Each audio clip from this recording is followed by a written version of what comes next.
so embrace your dreams. Sometimes you gotta take a loss just to get the win, like lots of sin. Popping it like oxygen when boxes wet. Focus on the mental, never lose like a smooth instrumental. Better choose on the move and a pencil. Choose what I give to, never lose smooth on the move, but it's simple. Never give up and we running and maybe we just keep winning, we conquering daily. Envision that pain is never this.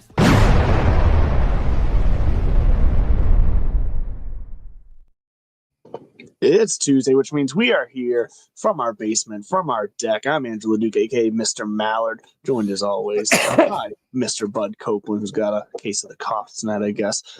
Brought to you as always, this is Divots and Pivots, brought to you as always by Acorn Hills, acornhillscode.com. Get over there, use the discount code TBFY15 for your 15% off your order discount.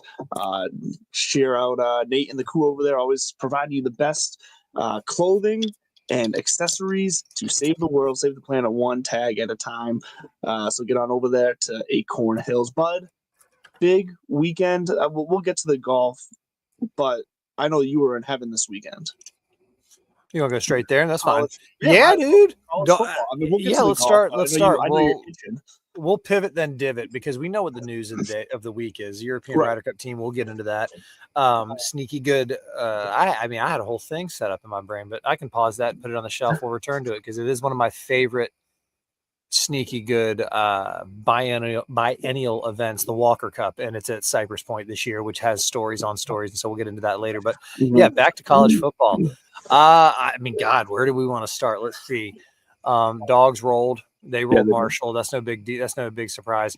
The Ohio State Texas big noon kickoff showdown, which not shout out like they need my fucking help, but Fox got it right by putting their big game at noon. I mean, CBS for years and years and years owned 3:30 with whatever SEC matchup of the week, and now they're going in with I think CBS has got their Big Ten as well, going at 3:30. ESPN obviously with their ACC and SEC stuff in those agreements and those channels. So big noon kickoff. Arch Manning finally came and went, and Ohio State won 14-7, and everybody looked like it was the first game of the year. Exactly. I think my favorite thing, and I got to find out if this is real or not, was apparently Arch Manning tweeted something this morning, and it was his response to all the media criticism and, just people picking him apart. And all it was he was disappointed that they didn't mention his skill set in drawing animals, and that apparently he can draw a really good pterodactyl. I want to find out if he actually tweeted this or if I'm being catfished into good content. Either way, it's funny as shit. It's funny. I don't care. If Arch Manning really did tweet that, God, I love him, and I'm seriously sad that Georgia didn't land him. He was there for the visit. We put on a good show. But I mean, you start seeing pictures of him when he's 7 years old wearing a Texas jersey and shit like that. Right. He was going there. If he didn't tweet that, then kudos to whoever did. I thought that's a funny response. Yeah. First game of the year, overreaction Monday, I guess on a Tuesday. But the overreaction there, Arch Manning's going to be fine. He's fast. He's got the throws. You don't get to and then maintain that level of confidence from everybody around you if it's all going to fall apart. I mean, it still might all fall apart. We've seen quarterbacks or people who just doesn't pan out, even though all the stars should align. But this kid seems like he's going to be okay. Ohio State, not your Ohio State of last year. I mean, their defense looked great, because they were flying around the place. It was a great home win. I mean, to take down number one at home, I don't care if it's the opening game or not. That still counts. That still counts, and it still counts as a top 5 win at home against a big brand name that is going to be, I think really in their minds, both teams were thinking this because it was a lackluster performance, but I bet that they left a little in the tank, and here's why. Both coaching staffs would never tell the players that 100% all day, every day. Right. I guarantee goddamn to you, both coaching staffs were thinking to themselves, we just saw these guys in the semifinals last year. We're a playoff team. We probably are going to run into them again if we want to win. They've got to assume that with about 4 or 5 teams that this is going to be one of two if we're going to achieve our goals of winning the Big Ten and then the national championship, et cetera, ad nauseum, ad infinitum. So that was fun. Big shocking upset of the weekend. Actually, let's get to the other marquee matchups. It was fun to see Bill Belichick, welcome to the NFL, the hard way. Monday night, gets blown up by 30 at home. Just awful. And to watch John walking around on the sidelines too pregame, just go away. I think. Well, listen, Kirby Smart went 8-4 our first year, and look what Georgia's done in the last 10 years. Belichick's bona fides are good. I think that's just first game jitters again. Again, it's a new college football era. I think that's why some of these guys are taking a better look. If you can stomach all the nonsense that goes on with the transfer portal and the NIL deals and treat it much more of a pro organization like Stanford has. Andrew Luck is Stanford's general manager of football operations. Got some of his guys from the Patriot days running the football operations. And I think I said it last week or 2 weeks ago. One of the greatest quotes he put out there, someone was asking about one of the differences. And he says, one unified everything here at college because there's no owner and there's no owner's son. And I was like, yikes. Oh yeah, that comment was very telling. But I do find it funny that he went back to the well for some of his operational guys from the Patriots because that's what the Pats did best: evaluate talent and organizational operation. The last 10 years, they were awful at evaluating talent. They were awful at all of that stuff that he brought in those same guys to run at UNC.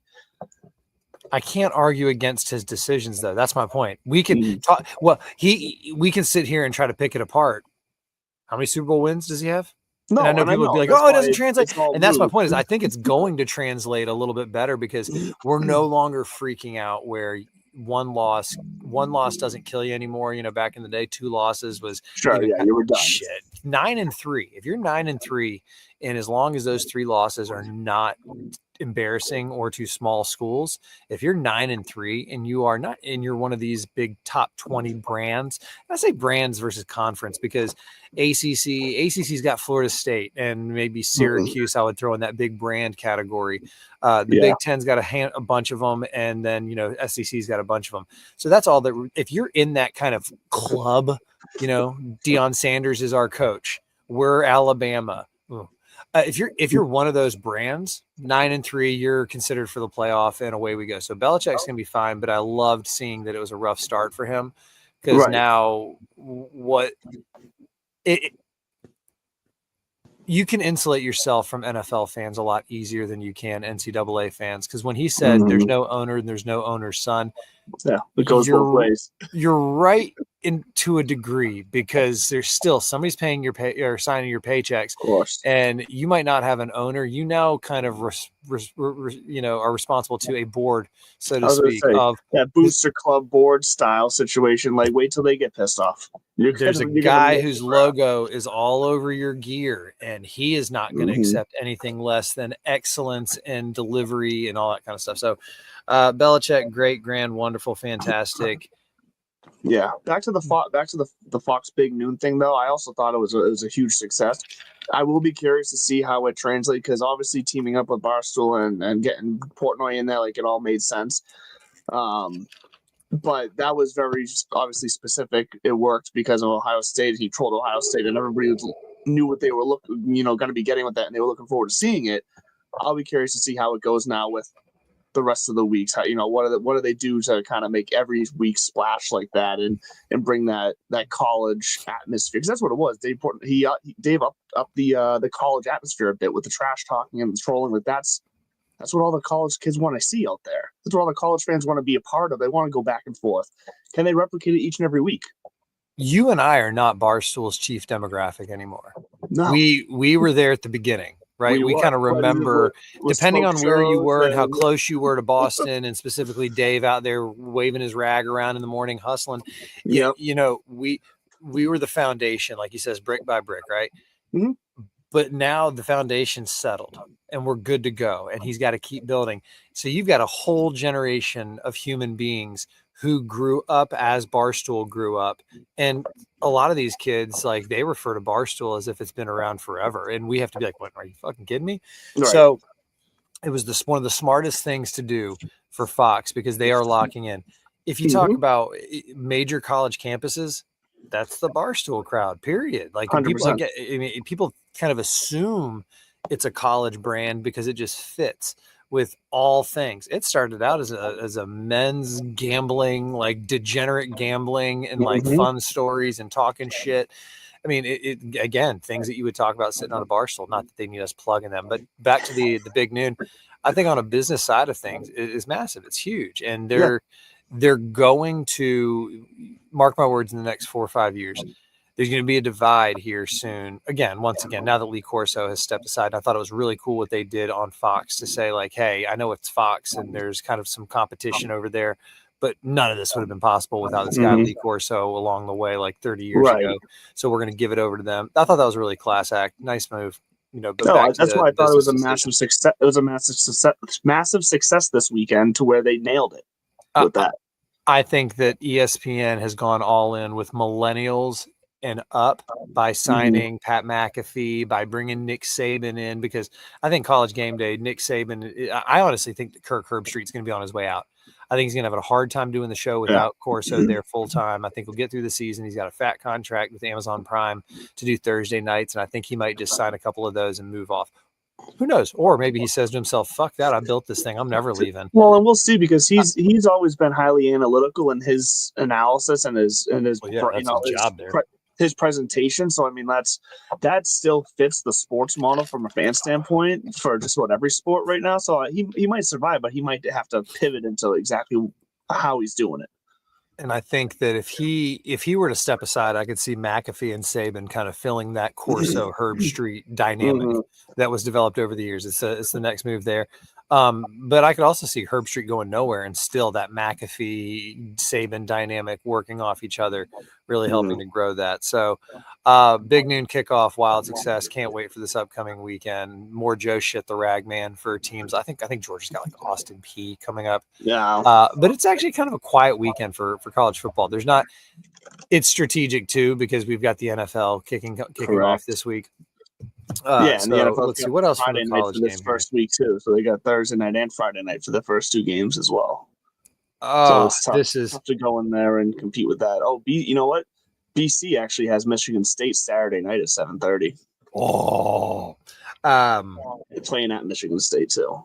Which I know we played them good last year. So last bit of college football news here. Not even news, observations. There we go. There's a guy named Myson Johnson Cook, one of the top recruits in the country. He plays I want to say he plays high school football in Texas. Doesn't mean that's where he's originally from, but I think he plays high school football in DeSoto High in Texas. He was at Ohio State, and he's one of those like juniors who I think he's class 27. He's one of those kids who's got like 32, 33 offers already. He's going to end up with like 100. It's going to basically like every major college is going to offer this kid because he's just a freak athlete. But he was on the sidelines at Ohio State taking an official visit when Michigan called him to give them their offer and offer him scholarship at Michigan, which he then tweeted out like on the sidelines at Ohio State, blessed to get my offer from Michigan. Like thought that was kind of a cheeky move there. But all right, so we're college. It's off and going. We'll see what go. The headlines keep developing. LSU Clemson. I mentioned that whole transfer portal thing. Dabo is the perfect example of he's no longer looking for undefeated. He's looking for 9-3, 10-2, and get into the playoffs. So, and he's the one exception to the transfer portal. He doesn't do the transfer portal. He's trying to go all in with that idea that I'm going to be the only place that if you're looking for an organization like this, we're going to be here for you. Don't hate it. What I love is that we're 13 minutes and 50 seconds in. We've pivoted through the college football landscape. Jerry Jones, honestly, doesn't give a fuck. No. I mean, I guess that he is the absolute definition of fuck you money, and I'm the owner, and that's how it is. So he probably calls out Micah Parsons for trying to let his agent do his job. Like basically that's what it came down to. He got mad at Micah for trying to do things the way that it's structured to be done, and he got mad at him for look, Jerry, you're mad because you were trying to pull one over on him, and you got called out on it. Like that's what happened. Hold on. I mean, there is something to be said though that if you've got a verbal agreement with somebody, all right, you looked me in the eyes and you were like, hey, we're gonna get this done for 5 years, 100 million, or whatever the fuck the number was. And he was like, yeah, man, let's do that. Then if I'm Jerry, I am when your agent does come back around, if any details have changed, that's when I'd be like, I'm not talking to this guy. And I can understand that because apparently Jerry is a unicorn in that regard. He does this all the time. And I know what you're saying. But there are rules. And that's what they are saying. I think that Jerry, I don't know, this is just conjecture. I'm kind of trying to give the man the benefit of the doubt because if it was grotesquely against the law or the rules, he's not dumb. You know what I mean? Like, you don't get to be him in that role just by arrogance and bravado. He obviously knows a little bit about something and people, et cetera, ad nauseum, ad infinitum. Sure. Why? Because he has got ESPN talking about him. Yankees, LeBron, Cowboys. Rewind, just line it up and just keep circling around, and you're going to get ratings. So, all that said, if I'm going to give him a benefit of the doubt, if there's even an inch of movement in that, in the foundation of the agreement, because he even said that before. We've done this before where I talk to the guy, we get the broad strokes, and then we say, all right, the numbers are set. We'll the paperwork's later. Which again, that is how a lot of these deals are done. You're naive if you don't think, oh yeah, just when the tampering period starts or ends or whatever the fuck they call that, 90 seconds later we have 70 deals. Yeah, nobody's. That part is clear. So the veil's off and all that. I kind of love the move. I think it's kind of one of those things where something had to be off. It couldn't just be that he's making him go through the official channels, because Jerry's like, well, of course we're going to go through the official channels. We don't want this deal to blow up. Something had to have changed that was just even small enough. It couldn't have been that. If it was, then damn, he's even more petty than I thought. But overall, what I'm saying is I love the move. I like the kind of. Well, yeah, it had to be done. It got to the point where it had to be done. I 100% agree with that. Yeah, and I think Mike even said that when they were like, people were like, oh, well, I guess they're still negotiating. Mike is like, not really. Kind of want out now. Like, this is kind of weird for me. So. Yeah, no, I get it. Green Bay made out handsomely with it, too. Yeah, we'll see, too. Yeah. Micah Parsons is going to be a sick man, and I guess they meet in week 4 or week 5. Yeah, that's my only big thing. So going into week 1, where do you want to start real quick? Let's buzz the tower on the NFL. What are the headlines that, as a Pats fan and just as a football fan, that you're looking at? My headlines. I'll give some of my takes for week 1. I think the Chiefs lose Friday night against the Chargers for the first time in 7 meetings. I think the Chargers finally pull it over on them and get the win at home in LA. So I think that's fun. Other than that, as far as big week 1 news, like it's a pretty straightforward week, honestly. There's not going to be a ton of upsets. I think most teams so far we're expecting to be exactly what we expect them to be. The Patriots, getting to take the Raiders on week 1 is a nice soft landing for the team. The Raiders. So I mean, that I don't expect much out of Geno Smith, Pete Carroll, all that jazz. So yeah, I'm just pumped for football, dude. Like my stepson had his first high school scrimmage over the weekend, and like they were just out there running 10 plays each and whatnot. And he's on the line, and he made a spin move, and it was just so exciting to watch football again. Like I jumped up and down. I had to contain myself. I was like, oh, I'm watching high school football, and I don't want to embarrass them. But I was just so excited to have football back again. I'm just pumped for the week. Did you play football? For the week? Only freshman year. I did not have the size for football. I didn't have the team for football. I gave it a whirl, though. My school didn't have a team, so no, I did not play football past the Pee Wee years. I wouldn't have been. I'm not saying I would have. I've got great hands. I have no headspace or a tolerance for just a lot of. I mean, a lot of my great friends played it, and I'm just like, man, good for you. And again, they're the same people who think that baseball and golf are as boring as watching paint dry. So I don't blame them. All right, yeah, your point's valid. It's the NFL first week. Chiefs are gonna swallow one. I think the Kelsey Swifty bubble is gonna pop that whole thing. How about this? Here's okay. Looking into Nostradamus's yes. Well, you don't look into Nostradamus as anything. You just become him by looking into the future. Who's your Super Bowl champ this year? Who's gonna win it? I have the Ravens over the Vikings. I have it a purple Super Bowl. I kind of like that purple. Where's the Super Bowl this year? I'm not even sure, honestly. While you're doing that, my Super Bowl winner this year is I kind of just putting this out there because I want to see it happen. I don't logically believe it, but it's close enough to logical that you can't just totally dismiss it. But Josh Allen, just by sheer fucking like man strength, wills the Buffalo Bills into a Super Bowl, and he gets his. I don't think he's going to be Dan Marino. I think he's going to be John Elway just a little bit sooner, if you know what I mean. And not by style of play, just the fact that a great quarterback who it's like, is he going to get one? Is he going to get one? I think I hope those Buffalo Bills pull it into it for the year. Here's my biggest prediction. Levi Stadium, San Fran. Oh, beautiful. Okay. Yeah. Here's my big prediction for the year. Okay. KC just has a mind fuck of a year, just a blip, right? Mm-hmm. No injury for Mahomes. He just has a total off year. Like I have that. great. Yep. Go for it. Did you know that Brady? This is one of my favorite stats. Tom Brady never, ever in his career, played in a game in the regular season where his team was mathematically eliminated from the playoffs. I did not know that. That's a fun stat. That's just fucking mind blowing. Anyways, it was like the 1 year we missed the playoffs, and there was when Matt Castle. Yeah, exactly. And even then, we should have made it that 11-5. Like, how do you miss it at 11-5? Anyways, let's not talk. Either way, we don't have I'm all sorts of triggered. All right, Chiefs just lay a big old dumper of a season. I have them barely making the playoffs, and by like squeaking in like the 6th seed in the wild card. Like that's I agree. And then lose first round. And here's the headline: Taylor calls off the engagement. What? Oh, that's a hot take right there. I think she's a cleat chaser. I think that she was geeky in high school, and so I think she was geeky in high school, which I've actually said this before. Geeky but talented. I'm not trying to discount teardrops on my guitar and all that stuff. Geeky but talented, and so this is what I kind of mean by like she dated all these other guys. Nobody was right. And then finally she gets her all-American, homecoming king style beefcake boyfriend. But here's the thing. Sports.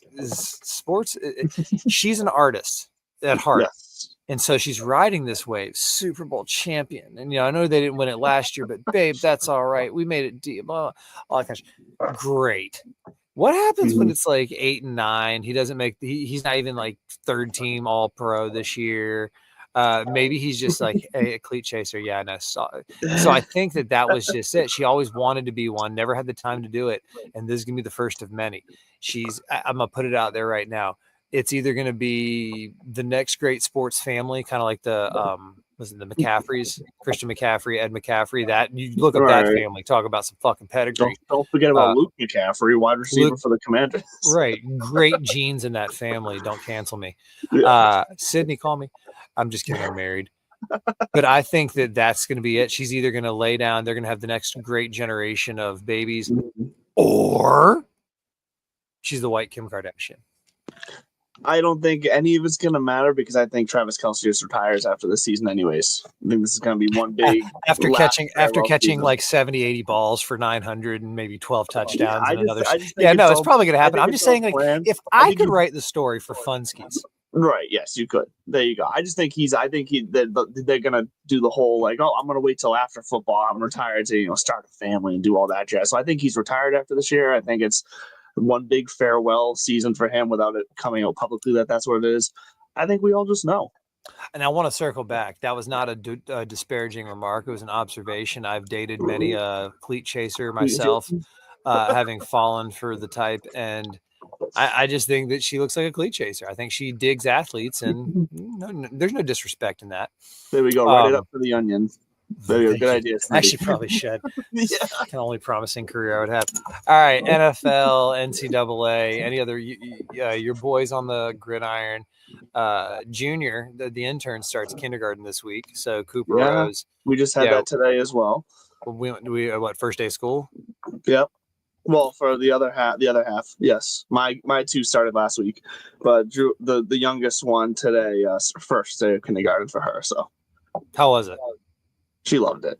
Yeah, I mean, Coop's already signed up for like the bus on the way home. She's already been like, nice. She's like, so is the bus going to drop me off at the house? And we're like, no, it drops you off at the end of the street, and we'll meet you there. And she's like, do you have to meet me there?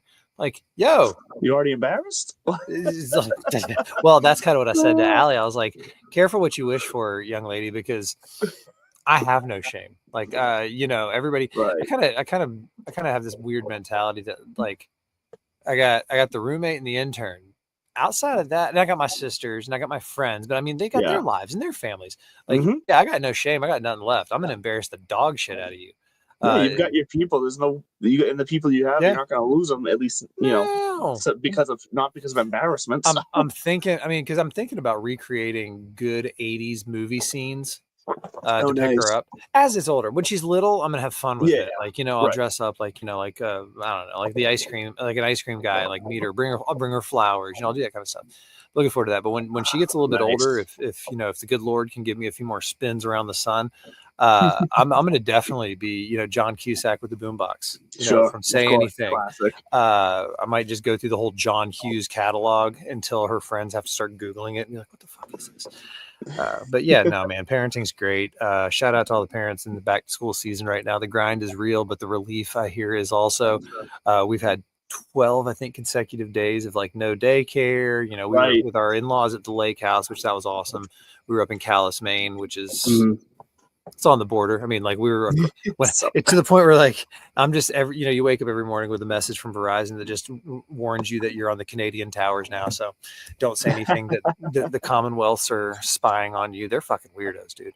All right, cool. Tight. Enough pivots. There's plenty of divoting to do. Yes, there is. And well, because we weren't even on last week, so we missed the recap of the Tour Championship and the picks and everything. Well, let's start with. Oh my God, that's right. I was in the car. The picks came after we would have been on our show anyway, so doesn't matter. I forgot all about that. I forgot because I was in the car riding up to Calais listening to Keegs live. So let's start there. Yeah. What do you think? Did he get it right? Did he get it wrong? So I think he probably got it right. As disappointed as I am in not getting to see Keegan play, if you really do sit back and think about it from a realistic standpoint, he's doing what he thinks is best for the team, and I can respect that, and I have no problem with that. So yeah, I wanted to see him play, but I am fine with the team. I think Sam Burns is popping right at the right time. The guy that you were talking about weeks ago, he's popping right now. So I like that. Cam Young in that, like, I know I was talking about Maverick McNeely in the last week, but I think he got it right. Everyone's still chirping about Colin Morikawa, and rightfully so. Like, he's playing awful right now, but I think he unfortunately played so well throughout the year that it's just. He's a guy that with the pedigree that you gotta take that chance on him, unfortunately, with where he was in the rankings and the season he had leading up to the last month and a half, 2 months. Because who are you going to take Colin out for? Like, you wouldn't put Maverick McNeely in over Colin. No, I mean, honestly, if you want to just play that hypothetical real quick before I go into my reaction, if you were going to replace Colin, it would have been, in my mind, it would have been with Keegan. I think of Keegs. So I mean, like that actually to me would have been an easy swap. And I know I've been kind of riding shotgun on the let's shit on Colin train, but I do think that is the absolute positively best right call when you look at it big picture. Now, yes, Keegan said that these decisions. For the record, I agree. He got it right. I wanted so badly to be a playing captain. I wanted the storylines. We all wanted it. And I know he said the decision was made like a month ago, like a while ago. But I still think if he had went out there and won the Tour Championship, you got to at least consider changing. Because too many people would have known that the decision was made, and then all of a sudden, fair enough. And then all of a sudden, then it comes into he did it for himself. We had a pat, he went back. So I think that, and again, that's probably why he said he was so freed up at the Tour Championship or in these last couple of weeks to kind of make a run because. Yeah, because mentally he had already made his mind up. He knew he was not picking himself, and so he goes out there and he quote what he believes is the right thing. Right. The Ryder Cup is about, honestly, like we say, it's the 12 best players.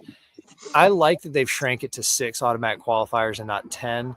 10 was too many because between 6 and 10, that's where you need the wiggle room to say, how you've been playing, how well you've been playing lately. Are you the kind of person who's a 2-time major champion, who's also had a great international record so far? And so Colin Morikawa is a no-brainer because if you were to lay out, if you look at that top 20 board, it's not necessarily about who's going to win a golf tournament. It really is just about fucking studs. Like you got about 13 holes really before you can then all of a sudden you're either playing finish him or defense, right? To kind of figure out those matches, and then by then you can have a good understanding of what needs to be done, how you're playing, how your partner's playing. And the people who just have that skill set, who the pressure's not going to be too big, They've been part of those winning teams. There's something to be said about that, been there, done that kind of thing. And I think that's what we're all afraid of with what's on the other side. But Colin Morikawa was absolutely, I think you can even pull up shit where I was like, let's drop him. Let's bring in Matt McNeely or something like that. But I thought I saw an old clip of mine and shared it where it was telling when Keegan said, I told everybody, if you're not in the top 6, you can't expect to be on the team. And I think, and I said it at the time, and I think that's what it was. He was also telling himself that, it would be wildly just too messy for me to really backdoor my way in. Maybe 7th or 8th. I think 8th would have been, he would have had to get to 8th, and then at that point, get to 8th in the right trajectory. But a month gone, I like our team. I think I said it online. I'll still take us in a bar fight. So we've got Scotty, Xander, JJ Spawn, Russell Henley, Harris English, Bryson DeChambeau.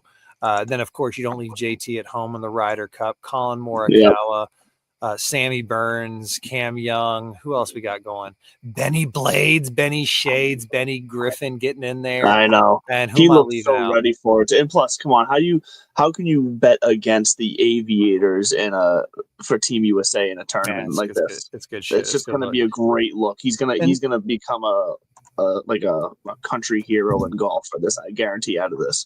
And I think we mentioned it before, but Cam Young, he won the New York Open at Bethpage Black, setting the course record. So they got it right. Luke Donald's job was a little bit easier. Yeah, he had it pretty straightforward. He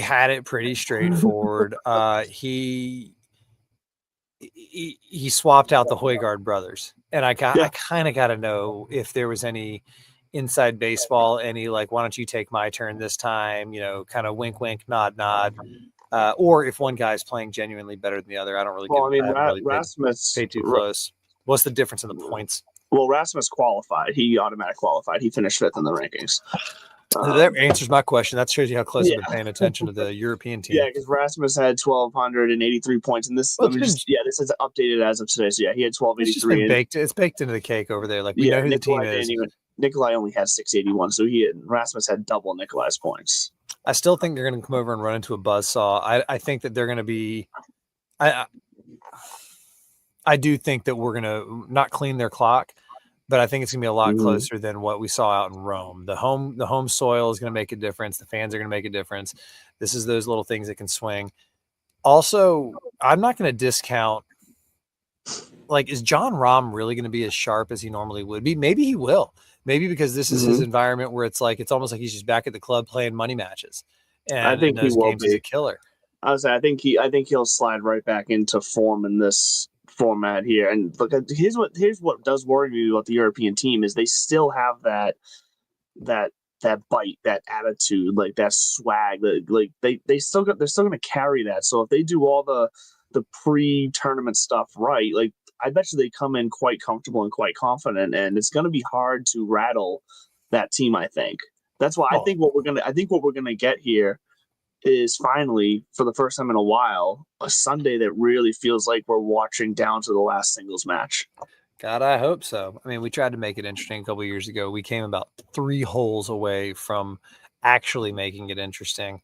Right after Max Homa sank his putt on 18, if that would have been to win and not to have that match, that would have been that kind of tipping point. But ifs and buts, berries and nuts. New York fans and American fans are going to show up, show out. It is a global event, yada, yada, yada. You're right. These guys aren't going to get phased, even when they're getting razzed and booed. I think what we are going to see is a less contentious Ryder Cup than what we saw in Rome. I think with that was still fresh on the division in golf. There were artificial or external variables. The die is cast now. Liv, there's going to be no merger. There will be no deal. Liv is going to die a slow, painful death while the major stars finish out their contracts and then either come home. Or I could see Brooks Koepka just staying on the DP World Tour, Brooksy, real quick aside, a guy who didn't get picked for the Ryder Cup this year, which I think he was one of those, just like Sergio, he needed just to play better in those few opportunities, or else, you leave them at home because those are studs. You know, I go back to you put 25 golfers on the board. Brooks Koepka is a guy I'm going to take 9 times out of 10 just because he is a no-nonsense killer. I mean, he fended off Tiger Woods, even though it was a late Tiger, for a major championship. He went back-to-back U.S. Opens. I mean, the guy's a fucking stud. Mm-hmm. But he's, you know, once he's done with LIV, he might stick around with the DP World Tour. He's got, I think, 4 DP World Tour starts coming up. Irish Open. He's going to play in the BMW Wentworth, which is where all those guys are playing. And the PGA Tour or the U.S. Ryder Cup team is not without this kind of preparation this time around. Again, they either listen to the show or just everybody else on the internet, and all the guys are teeing it up at the Pro Cure Championship or whatever's coming up, except for Bryson. And I can't remember if it was here, there, or somewhere else, but if Bryson was smart, he would have never. I got so mad when Bryson said the whole like, oh, I guess they don't want to let us come together. I know. If I was his publicist, I would have never let that happen, and I would have said, Bryson, here's what we're going to do. We're just going to show up to the tournament. Just go to the tournament. Go to the tournament. Be outside the ropes with the rest of the fans. Oh, you mean go to that tournament? Go to that tournament. I got you. Yes, go to the PGA Tour event as a fan and cheer them on. Hell yeah, that would have been such a good look. Are you kidding me? Go decked out in your Ryder Cup uniform. Yes, because they can't turn you down. Get a general admission ticket. Don't even pull any punches. Get a legitimate ticket. Go in and don't bring your camera crew. Let everybody else and their cell phones and their social media take care of it. Leave everybody at home and drive yourself. Just show up to the damn event. That would have been huge. That would have gone for miles. Now, if he does it, he almost has to say, it looks like it's damage control if he does it now. Unless he says, you know what, that was bad. That was the wrong take. Yeah. I apologize to the PGA Tour or not even the PGA Tour. He's not going to apologize. No. I apologize to the team for that look. Right. One way or another, we're going to come together, and I'll be there cheering you guys on. There you go. Like, you address it and you still go. But yeah, man, that was a missed opportunity. That would have been a fucking humility sells, man. I mean, it's just people who can take the high road legitimately. You're going to reach more people, and the people who don't know you and get introduced to you through that kind of thing, then you've got, I mean, just missed opportunity all around. Go ahead. I was just going to say, someone who doesn't have humility, which I think we all knew at this point, Sergio Garcia. Did you see what I sent you? Did you see this I just put out there? Yeah. This might be the most absurd cry, like a little baby in the corner moment I've seen in sports in a long time, if not ever. Sergio Garcia said that he's withdrawing from the Irish Open this week due to his disappointment of missing the Ryder Cup team for Team Europe. Wow. Are you kidding me? You are a professional golfer, and you're going to withdraw from a tournament so you can go cry in your Frosted Flakes at home alone in the corner while you binge some Cry TV and a big jumbo thing of ice cream. Like, what are you going to do? Buckle up, get out there and play some fucking golf. Fucking, I hate Sergio. He's such a baby. Do you know? Did you see the phrase that he cited for why he did pull out? Emotional fatigue. Right. He was so looking forward to the Ryder Cup. That's the fact that he thought he was going to actually get an invite to that level of emotional, like, disappointment. He had some glimpses of good golf earlier this year that I think put him back on the radar, but he needed to do more. Yeah, so I just find that absolutely comical, and sad, and everything negative. Just, I can't stand Sergio Garcia. Just, he's great content, but I can't stand him. And who knows? And to your point about Bryson too, by the way, maybe all he needs is to get that ping pong ball in on his walkway up in his house on the second floor, and he'll get that in the little shot cup, and that's all the practice he needs. Have you seen those videos? Yeah, not interested in that one. I mean, over your house into a hole in one's good, but inside up into a ping pong ball into a shot glass. Yeah, first of all, I've already seen it done elsewhere. Huh? There's a little more luck involved with that one. He's bouncing it off walls and hoping it just happens to bounce right. But I'm still watching it because it's still entertaining. No, of course. Yes. Speaking of entertaining, if you're not paying attention to amateur golf, you should be, especially this week. One of the biggest precursors to the Ryder Cup almost every other year now. They're on the same rotation. Is the Walker Cup, named for the Bush family's great grandfather, I think, great or great grandfather, Mr. Walker himself, George Walker. Is it George Herbert Walker? Pull it up real quick. Where's who's the Walker? Hey Siri, who is the Walker Cup named after in golf? I'm gonna beat Siri. Fuck Siri. Fuck Siri. Fuck Siri. George Herbert Walker. Yeah, there we go. I think that's so. That is, by the way, the George W. Bush name is Walker, named for the same dude, which is also why you almost always see, you're probably going to see W at this Walker Cup. There's almost always a Bush family representative because it is named for the great granddad. Cypress Point is the site this year. The last time it was there was 1981. Oh, that's fun. And also Cypress Point, probably one of the most exclusive and most beautiful golf courses on the planet in America. Certainly, even if you don't watch golf all that often, this is gonna be one of those weekends. Find Golf Channel between 7 and 10 p.m. Thank God for Pacific Coast Golf.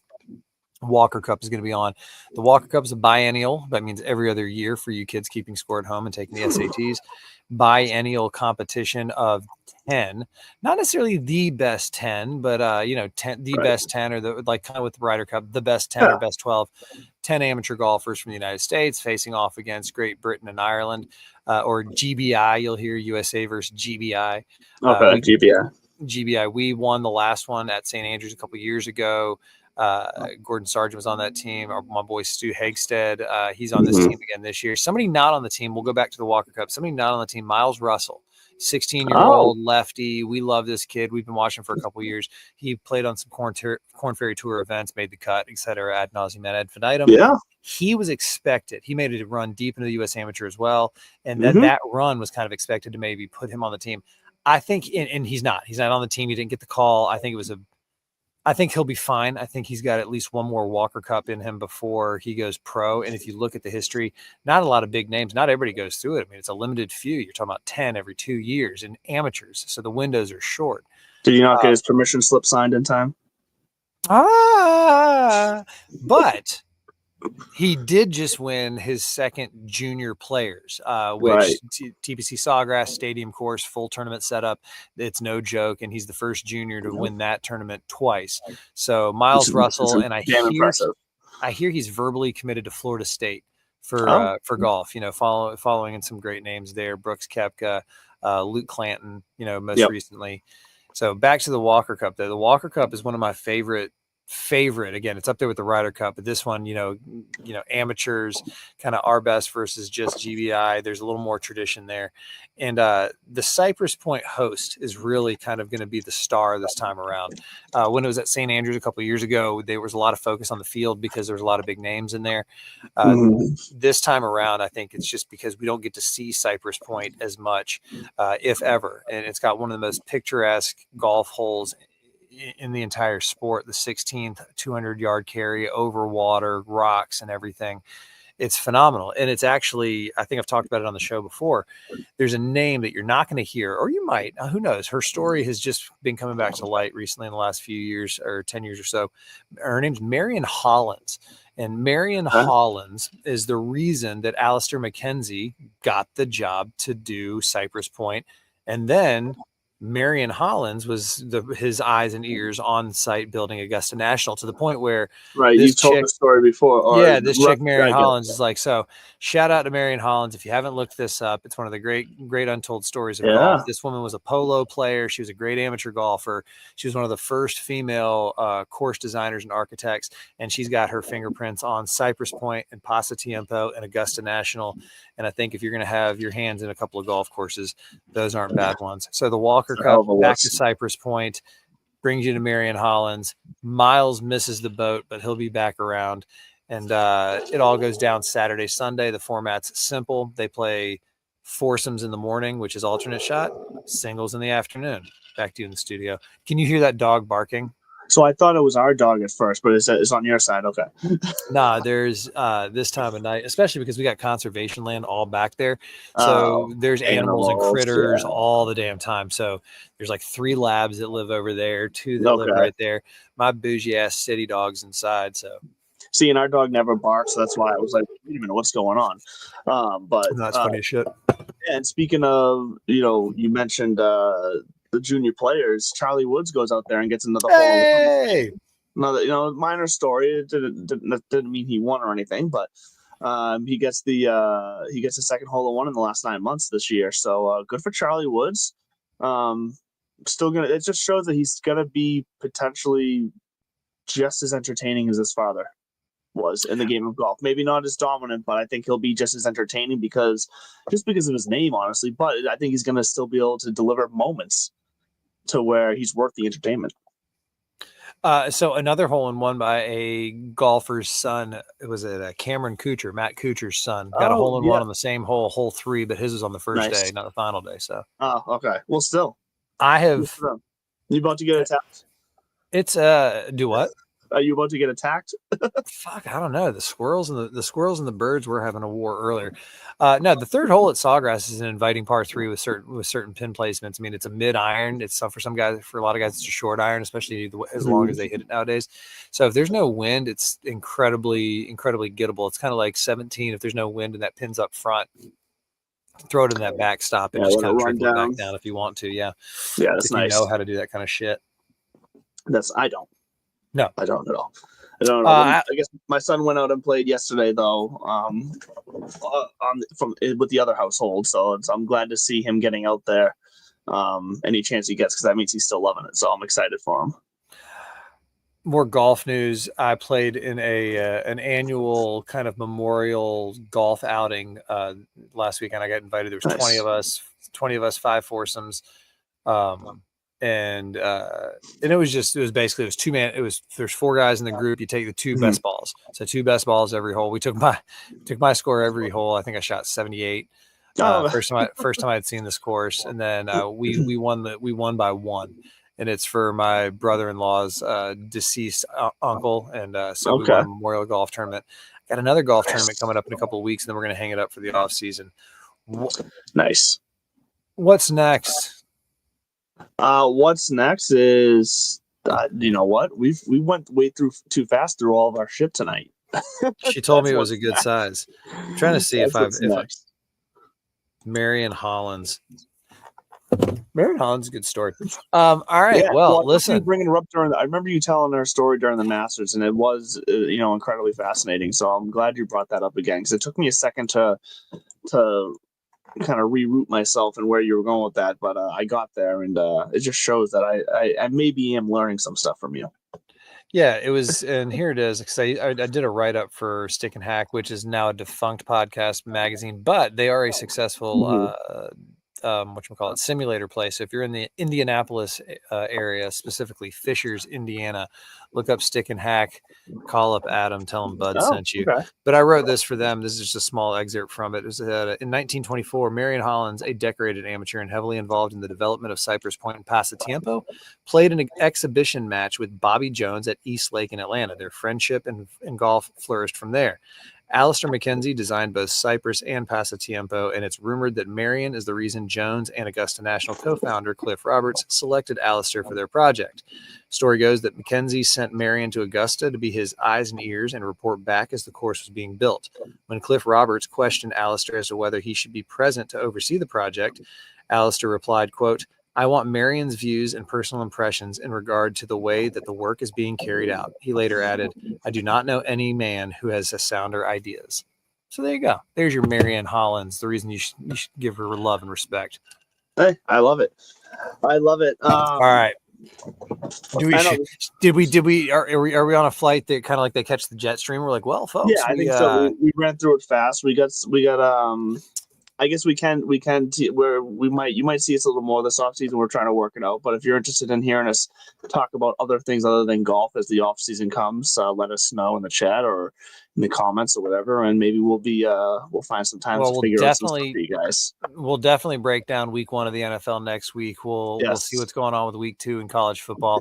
We'll recap the Walker Cup, and then we will take any upcoming Bethpage Black Ryder Cup news apart. Maybe take a look at the course and really look at the final 5 holes, the finishing holes, to see where some of these matches are going to end and some of the bets that are going to be out there.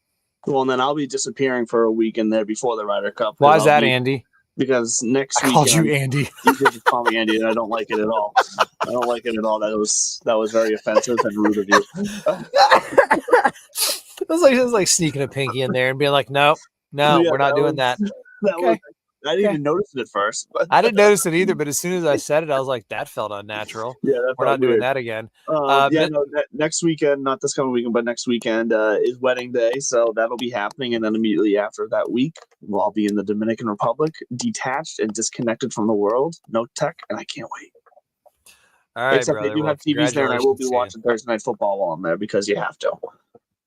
We'll be right back here next week, though. Yes, we'll be here. Thanks for joining us. See you every Tuesday here on That Sports Podcast Network and every Wednesday on your audio airwaves through Golfer Gang Network on Spotify and Apple Podcasts. We love you and stay classy.